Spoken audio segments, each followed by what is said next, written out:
সবাইকে স্বাগত জানাচ্ছি আমাদের হাতে থাকা সর্বশেষ আন্তর্জাতিক সংবাদ ও বিশ্লেষণে।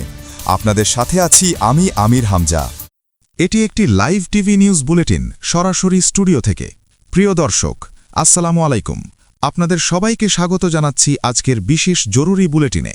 দর্শকবৃন্দ, আজ যুদ্ধের পঞ্চম দিনে এসে পরিস্থিতি এমন এক জায়গায় পৌঁছেছে যেখানে শুধু মধ্যপ্রাচ্য নয়, গোটা বিশ্বের শক্তির ভারসাম্য কাঁপছে। ইরান, ইসরায়েল এবং যুক্তরাষ্ট্রের মধ্যে চলমান এই যুদ্ধে আজ সবচেয়ে বড় চ্যালেঞ্জের মুখে পড়েছে যুক্তরাষ্ট্র নিজেই। হ্যাঁ দর্শকবৃন্দ, যুক্তরাষ্ট্র আজ তার ইতিহাসে সবচেয়ে বড় সামরিক ও কূটনৈতিক ধাক্কা খাচ্ছে। এই যুদ্ধের মধ্যেই এমন কিছু ঘটনা ঘটেছে যা আগে কখনো ঘটেনি। এই মুহূর্তে নিশ্চিতভাবে বলা যাচ্ছে যুক্তরাষ্ট্রের ঘনিষ্ঠ মিত্র দুইটি দেশ, যাদেরকে বলা হচ্ছিল তৃতীয় স্তরের পুঁজিবাদী রাষ্ট্র, সেই দেশগুলোর গুরুত্বপূর্ণ সামরিক স্থাপনা কার্যত ধ্বংস হয়ে গেছে। একটি হচ্ছে সংযুক্ত আরব আমিরাত, আরেকটি স্থান এখনও পুরোপুরি চিহ্নিত করা যায়নি। এই দুই স্থাপনার সম্মিলিত মূল্য $2 ট্রিলিয়ন। আমি আবার বলছি দর্শকবৃন্দ, $2 ট্রিলিয়ন, অর্থাৎ 2000 বিলিয়ন ডলার। এটি কোনো ছোট অঙ্ক নয়, এটি একটি দেশের পুরো বছরের বাজেটের সমান। এই ধাক্কার মধ্যেই আরেকটি বড় খবর এসেছে। অন্তত 4টি মার্কিন F-15 যুদ্ধবিমান ধ্বংস হয়েছে। এই F-15 যুদ্ধবিমানগুলো ছিল অত্যন্ত উন্নত প্রযুক্তির। এগুলো ধ্বংস হওয়া মানে যুক্তরাষ্ট্রের আকাশ প্রতিরক্ষায় বড় ফাঁক তৈরি হওয়া। শুধু তাই নয় দর্শকবৃন্দ, মার্কিন সীমান্তবর্তী এলাকায় অন্তত 6 জন মার্কিন সেনা নিহত হয়েছে। আহত হয়েছে আরও অনেকে। নিহতের সংখ্যা আরও বাড়তে পারে বলে আশঙ্কা করা হচ্ছে। পরে আমি আপনাদেরকে এই সংখ্যা আরও বিস্তারিতভাবে জানাব। এদিকে ইসরায়েল এবং যুক্তরাষ্ট্রের মোট 35টি অত্যাধুনিক ড্রোন ধ্বংস করা হয়েছে বলে দাবি করা হচ্ছে। অন্তত 7টি ড্রোন হ্যাক করে নিজেদের দখলে নিয়েছে ইরান। এটি শুধু ধ্বংস নয়, এটি প্রযুক্তিগত যুদ্ধের একটি নতুন অধ্যায়। ড্রোন হ্যাক হওয়া মানে শুধু অস্ত্র হারানো নয়, গোপন তথ্য শত্রুর হাতে চলে যাওয়া। এখন আসছি সবচেয়ে ভয়াবহ খবরের দিকে। পৃথিবীর সবচেয়ে গুরুত্বপূর্ণ 6টি রাডার সিস্টেমের মধ্যে কয়েকটি যুক্তরাষ্ট্রের নিয়ন্ত্রণে ছিল। এই রাডার সিস্টেমগুলো মূলত আগাম সতর্কীকরণ ব্যবস্থা হিসেবে কাজ করে। এই সিস্টেমের মাধ্যমে শত্রুপক্ষের ক্ষেপণাস্ত্র বা বিমান হামলার আগাম সংকেত পাওয়া যায়। এই 6টির মধ্যে একটি ছিল কাতারের আল উদেইদ ঘাঁটিতে অবস্থিত। এই রাডারটি ধ্বংস হয়ে গেছে বলে জানানো হয়েছে। আরেকটি অত্যন্ত গুরুত্বপূর্ণ রাডার বাহরাইনে ছিল, সেটিও ধ্বংস হয়েছে। কাতারের আল উদেইদ ঘাঁটি হচ্ছে মার্কিন সেন্ট্রাল কমান্ড অর্থাৎ সেন্টকমের প্রধান সদর দপ্তর। এটি শুধু একটি বিমান ঘাঁটি নয়, এটি পুরো মধ্যপ্রাচ্যে যুক্তরাষ্ট্রের সামরিক অপারেশনের কেন্দ্রবিন্দু। এই ঘাঁটিতে থাকা রাডার সিস্টেমটির নাম ছিল AN/FPS-132। এই রাডারটির মূল্য ছিল প্রায় $100 কোটি। আর বাহরাইনের রাডার সিস্টেমটির নাম ছিল AN/FPS-59, যার মূল্য ছিল প্রায় $30 কোটি। এই রাডার ধ্বংসের অর্থ কি দর্শকবৃন্দ? এর অর্থ হল যুক্তরাষ্ট্র এখন অনেকটাই অন্ধ হয়ে গেছে। আকাশ থেকে আসা হামলার আগাম সংকেত পাওয়ার সক্ষমতা মারাত্মকভাবে কমে গেছে। এটি যুক্তরাষ্ট্রের জন্য কৌশলগত দিক থেকে বিশাল ধাক্কা।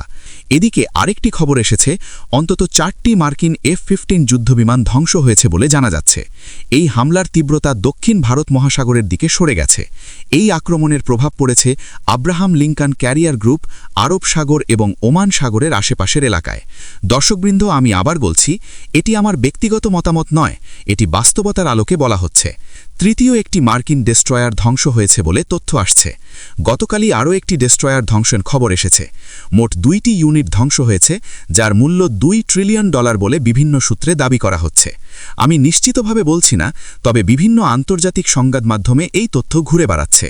Press TV, Al Jazeera, RTE সহ বিভিন্ন সূত্রে এই খবর দেখা যাচ্ছে। কোথাও বলা হচ্ছে 2টি ইউনিটের মূল্য $2 ট্রিলিয়ন।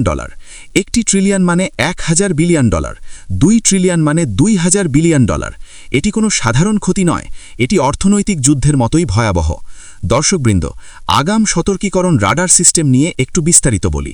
এই ধরনের রাডার সিস্টেম পৃথিবীতে মাত্র 6টি আছে। এর একটি ছিল কাতারে, একটি ছিল বাহরাইনে, একটি ছিল কুয়েতে, একটি ছিল ইরানে এবং আরও 2টি ছিল অন্যান্য স্থানে। কাতারের আল উদেইদ ঘাঁটিতে থাকা রাডারটি ছিল সেন্টকমের চোখ। বাহরাইনের রাডারটি ছিল পারস্য উপসাগর পর্যবেক্ষণের জন্য। এই 2টি ধ্বংস হওয়া মানে পুরো অঞ্চলের নিরাপত্তা ব্যবস্থা ভেঙে পড়া। এই সব কিছুর প্রেক্ষিতে বলা যায়, যুক্তরাষ্ট্র ইরানের ইরানের সঙ্গে যুদ্ধে গিয়ে ইতিহাসের সবচেয়ে বড় প্রতিরোধের মুখে পড়েছে। যে ডেস্ট্রয়ারগুলো ওমান সাগর, আরব সাগর এবং ভারত মহাসাগরের সংযোগস্থলে অবস্থান করছিল, সেগুলোও এখন ঝুঁকির মধ্যে রয়েছে।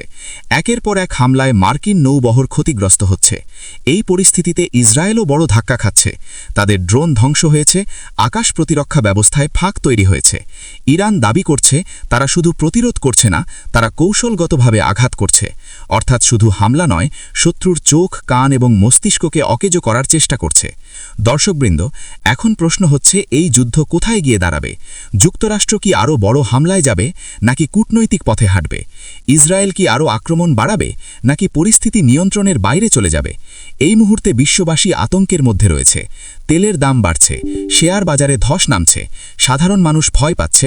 এই যুদ্ধ যদি আরও বড় হয়, তাহলে এর প্রভাব শুধু মধ্যপ্রাচ্যে সীমাবদ্ধ থাকবে না, তা ছড়িয়ে পড়বে ইউরোপ, এশিয়া এবং আফ্রিকা পর্যন্ত।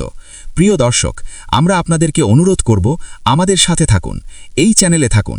আমরা প্রতিটি মুহূর্তের আপডেট আপনাদের কাছে পৌঁছে দেব। যদি আপনারা এই বিশ্লেষণ ভালো লাগে, তাহলে লাইক করুন, কমেন্ট করুন, শেয়ার করুন এবং চ্যানেলটি সাবস্ক্রাইব করুন। দর্শকবৃন্দ, এই মুহূর্তে পরিস্থিতি অত্যন্ত সংবেদনশীল। যে কোনো সময় বড় কিছু ঘটে যেতে পারে। আমরা চোখ রাখছি প্রতিটি ঘটনার উপর। আপনাদেরকে সর্বশেষ সত্য খবর জানানোই আমাদের দায়িত্ব। এই ছিল আজকের লাইভ টিভি নিউজ বুলেটিন। সবাই ভালো থাকুন, নিরাপদে থাকুন। আল্লাহ হাফেজ।